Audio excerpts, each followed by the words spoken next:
Hello, नमस्ते sir. Sir, आज हम आपसे एनीमिया के बारे में कुछ जानना चाहते हैं क्योंकि एनीमिया बहुत कॉमन हो गया है। अब महिलाओं में बहुत ज़्यादा कॉमन देखने को मिल रहा है सर। तो आप एनीमिया पे आज कुछ बताइए। बहुत अच्छा टॉपिक चूज किया मनीष जी आपने। अनीमिया तो आज एक बहुत बड़ा एक सोशल हेल्थ इशू बन के उभरा है, और मैं तो हेल्थ इशू क्या इसको एंडेमिक बोलना चाहूँगा, क्योंकि दो वर्ग हैं, एक महिला और एक बच्चे। दोनों में ये 50% से ज़्यादा हो रहा है। महिलाओं में लगभग 57% और बच्चों में लगभग 67%। इतना ज़्यादा कॉमन हो गया है अनीमिया। पुरुषों में भी है ये, लेकिन उनसे कम है। 25% पुरुष लगभग अनीमिया से ग्रसित है। तो ये सिर्फ एक हेल्थ डिसीज बन के नहीं है, ये एक नेशनल क्राइसिस है एक तरह से मेरे ख्याल से। और इसके अब अगर हम कॉजेज की बात करें तो देखिए, अनीमिया के 20 प्रकार हो सकते हैं, लेकिन जिससे हम कंसर्न है, एक तो न्यूट्रिशनल, जो खाने पीने से जिसकी कमी होगी, दूसरा एक ब्लड लॉस की वजह से, और तीसरा कोई क्रोनिक मतलब लंबी बीमारी की वजह से अनीमिया होना। तो देखिए, अनीमिया क्यों होता है, अगर इसको हम समझ जाएंगे ना तो हमारे लिए आसान रहेगा आगे चीजों को समझने के लिए। तो अनीमिया का एक बहुत ही लेमन मतलब एक कॉमन आंसर अगर मुझे बताना हो किसी को समझाने के लिए, तो ये होगा कि हमारे ब्लड में एक हेमोग्लोबिन होता है। यस। उस हेमोग्लोबिन का काम होता है हर ऑर्गन पे जितनी जरूरत है उसके अनुसार ऑक्सीजन पहुंचाना, और अनीमिया में यही हेमोग्लोबिन की कमी हो जाती है। तो अनीमिया में हेमोग्लोबिन की कमी होगी तो ऑर्गन तक ऑक्सीजन नहीं पहुंचेगा, और उसके वजह से फिर हमें उसके आगे के लक्षण दिखाई देने लगेंगे। तो अगर बात करें कॉजेज की कि क्या कारण है अनीमिया होने के, तो न्यूट्रिशन में दो न्यूट्रिशन की बात करूंगा। एक आयरन डिफिशियंसी अनीमिया, जो लगभग सबसे ज्यादा कॉमन न्यूट्रिशनल डिफिशियंसी है। और दूसरी बात करूंगा विटामिन B12 डिफिशियंसी अनीमिया की, जो कि ज्यादा कॉमन है जो प्रॉपर वेजिटेरियन लोग हैं, जो शुद्ध शाकाहारी लोग हैं उनमें। तीसरा एक बात करूंगा तो बीमारी की वजह से, किसी को कैंसर है, लंबे टाइम से किडनी की डिसीज है, लिवर की डिसीज है, इन लोगों को भी अनीमिया होने का चांस रहता है, जिसको हम लोग बोलते हैं एनीमिया ऑफ क्रोनिक डिजीज। तीसरा जो कारण है वो है ब्लड लॉस का। वो ब्लड लॉस किसी भी तरीके का हो सकता है। एक्सीडेंट में ब्लड लॉस हुआ, अनीमिया हो सकता है। आपको कोई बीमारी ऐसी है जिससे आपका ब्लड लॉस खाने के रास्ते से निकल रहा है, उससे आपको अनीमिया हो सकता है। महिलाओं में ज्यादा लंबे टाइम तक पीरियड्स आ रहे हैं, उससे भी अनीमिया हो सकता है। तो ये 4 लगभग कारण है जिसपे हम मेजर हमारा कंसर्न रहेगा अनीमिया को लेके। अब आगे बात करें तो इसका सिम्टम क्या है, लक्षण क्या है अनीमिया होने, कैसे पता चलेगा किसी को अनीमिया हो रहा है।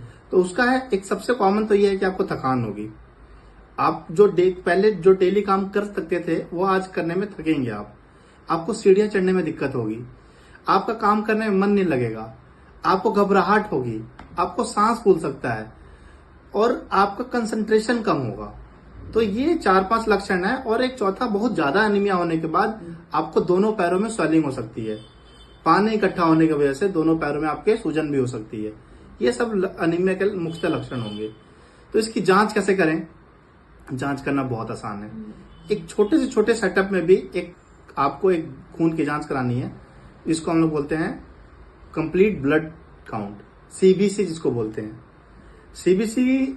सीबीसी में एक चीज और मैं बोलना चाहूंगा यहाँ पे कि मेरे को शायद किसी पेशेंट ने भेजा था कंप्लीट ब्लड काउंट CBC की रिपोर्ट। उसमें हेमोग्लोबिन, टोटल ल्यूकोसाइट काउंट और प्लेटलेट, ये 3 चीजों के बाद उसमें कोई रिपोर्ट नहीं थी। तो जो हमें CBC कराना है वो कंप्लीट हेमोग्राम होना चाहिए, जिसमें MCV भी हो, MCH भी हो, MCSC हो, RDW हो, ये सारे पैरामीटर्स हों, ताकि हम उस CBC को देख के ये आइडिया लगा सकें कि ये आयरन की वजह से अनीमिया है, ये B12 की वजह से अनीमिया है, कि क्रोनिक डिसीज की वजह से अनीमिया है। तो ये बेहतर होता है। अब आगे की बात करें कि अनीमिया आपने CBC कराया तो कितने पे बोलेंगे कि उस पेशेंट को अनीमिया है। तो पुरुषों में इसका कट ऑफ होगा 13 ग्राम पर डेसीलीटर। किसी का हेमोग्लोबिन 13 ग्राम से कम है तो उसको हम लोग एनीमिक बोलेंगे। महिलाओं में ये कट ऑफ होगा 12 ग्राम पर डेसीलीटर। और किसी बच्चों में, प्रेग्नेंट फीमेल्स में ये जो कट ऑफ होगा वो 11 ग्राम पर डेसीलीटर होगा।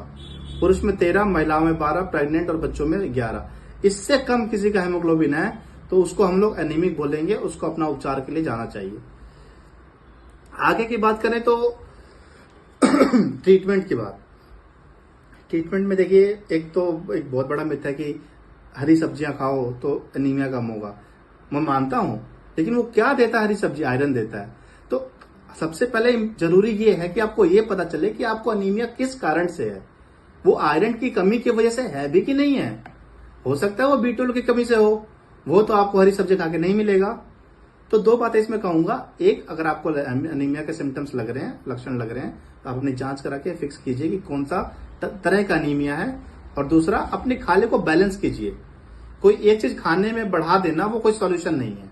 तो अगर आयरन डिफिशियंसी एनीमिया है आपको, तब मैं मान सकता हूं कि आपको पालक खाइए, चुकंदर खाइए, मेथी खाइए, चना खाइए, गुड़ खाइए, ड्राई फ्रूट्स खाइए, मुख्यतः खजूर खाइए, मटन खाइए जो नॉनवेज खाते हैं, अंडा खाइए। इन सब में आपको आयरन मिलेगा, जो कि आयरन डिफिशियंसी एनीमिया को ओवरकम कर सकता है। हालांकि इसके साथ साथ आपको डॉक्टर की सलाह से एक एक्स्ट्रा एडिशनल बाहर के सोर्स से भी एनीमिया आयरन लेना चाहिए।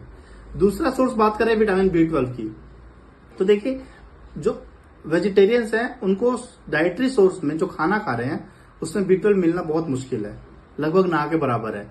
फिर भी हम लोगों ने कुछ खानों को अडल्टर करा है, मतलब उसमें कुछ चेंजेस करके B12 डालने का प्रयास करा है, जैसे कि दूध, दही, घी, मटन, कॉटन चीज, इन सब में।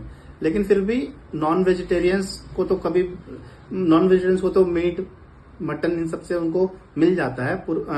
जो वेजिटेरियंस हैं उनको बाहर से सोर्स से विटामिन B12 की लेनी चाहिए जो है। तीसरा बात करें तो विटामिन C की, देखिए विटामिन C से कोई एनीमिया नहीं होता है, लेकिन विटामिन C बहुत इंपॉर्टेंट है आयरन अब्जॉर्प्शन के लिए। तो आप जब आयरन के सोर्सेज जो मैंने बताया, पालक, बीटरूट और ये सब, उनके साथ साथ आप विटामिन C को भी ऐड कीजिए उसमें। नींबू, मौसमी और भी जो सिट्रस फूड है, आंवला है, इन चीजों को बढ़ाएगा तो आयरन एब्जॉर्ब बढ़िया होगा। तो हमने लगभग बात कर ली। इसके साथ साथ मैं एक बहुत इंपॉर्टेंट चीज यहाँ पे ऐड करना चाहूंगा। हमारी सरकार की तरफ से लगभग बहुत सारे प्रोग्राम चल रहे हैं एनीमिया को रोकने के लिए। उसमें एक प्रोग्राम का नाम है अनीमिया मुक्त भारत। इसमें आपको दवा फ्री मिलेगी, आपकी जांच फ्री होगी, आपको एक टाइम का सप्लीमेंट खाना भी मिलेगा। तो आप इस चीज का फायदा उठाइए, और जो भी लोग थोड़े से गरीब तबके के लोग हैं वो अपने नियरेस्ट जो सामुदायिक केंद्र हैं या फिर डिस्ट्रिक्ट हॉस्पिटल हैं वहां जाके इसका लाभ उठाइए। Thank you.